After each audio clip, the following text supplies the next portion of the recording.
The Cursed Doll. It began on a quiet, windless night, the kind where every creak in the floorboards feels louder, every shadow seems to stretch further. In the dim light of an old attic, a doll sat forgotten on a dusty shelf. Its porcelain face was cracked, its once bright dress now tattered and stained. Its eyes, painted and lifeless, stared straight ahead. But to anyone who lingered long enough, it felt as if those eyes weren't just staring, they were watching. The house had been empty for years. People in town whispered about it, but no one stayed long enough to know the truth. It was always the same story, strange noises, missing belongings, and an overwhelming sense of being watched. The doll had a history, one that was shrouded in mystery. It once belonged to a young girl named Eliza. Eliza's diary, found years later, spoke of the doll as her closest companion, yet hinted at something more sinister.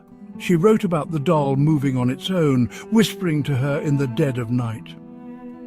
After Eliza's mysterious disappearance, the doll was left in the attic, where it remained, waiting.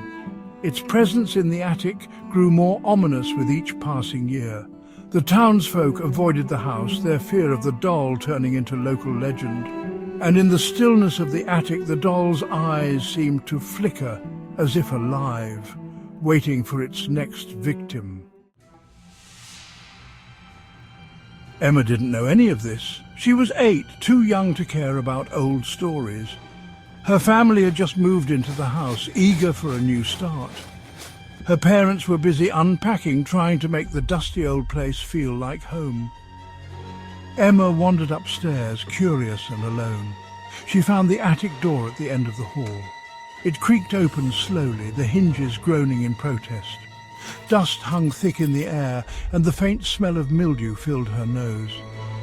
She should have felt scared, but she didn't.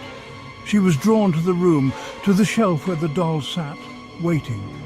It was old. Much older than any toy Emma had ever seen. Its face was cracked, but its painted smile remained intact, delicate and strange.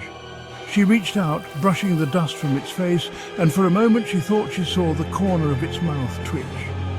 She held it close, whispering, "Who left you here?" Of course, the doll said nothing. But if Emma had been listening closely, she might have heard something else. A faint, shallow breath, like the sound of something waiting. She brought the doll downstairs, cradling it in her arms. Her mother barely glanced up, too preoccupied with the moving boxes. "Where did you find that?" she asked absently. Emma replied, "In the attic. Her name is Lily." Her mother smiled faintly. "Well, be gentle, it looks fragile." That night, Emma placed Lily on a small chair by the window in her room. The moonlight spilled across the doll's cracked face, making its eyes gleam.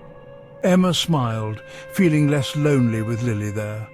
She climbed into bed and closed her eyes. But something changed after midnight. The house, which had been silent, seemed to breathe.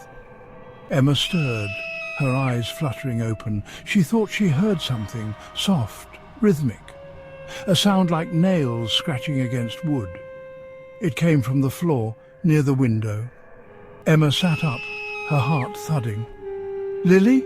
she whispered. The scratching stopped.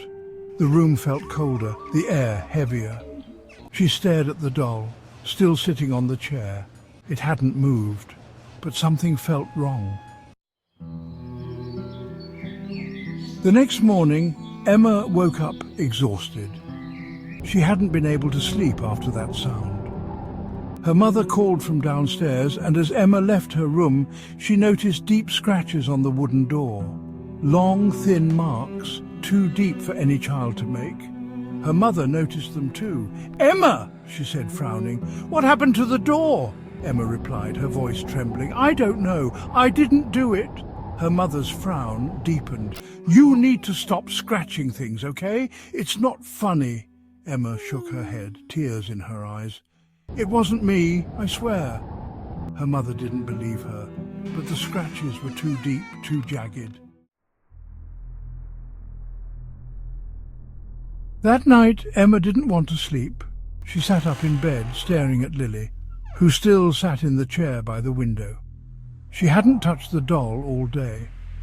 She told herself it was silly to be afraid of a toy, but she couldn't shake the feeling that it wasn't just a toy. At midnight, the room grew colder. The shadows on the walls seemed darker, thicker. And then Lily moved. It was subtle at first, a slight tilt of the head, a shift of the arms. Emma's breath caught in her throat. She gripped the blanket tightly, unable to look away. The doll slowly stood, its tiny porcelain feet tapping softly on the wooden floor. It walked toward the bed, each step deliberate, echoing in the silent room. Emma couldn't move. She couldn't scream. Lily climbed onto the bed, her cold, cracked hands pressing against Emma's chest. Her painted lips parted, revealing small, jagged teeth beneath the chipped paint. "You're mine," the doll whispered, its voice dry and raspy, like dead leaves crumbling underfoot. Emma's scream was cut off by the cold, suffocating weight of the doll. The room fell silent.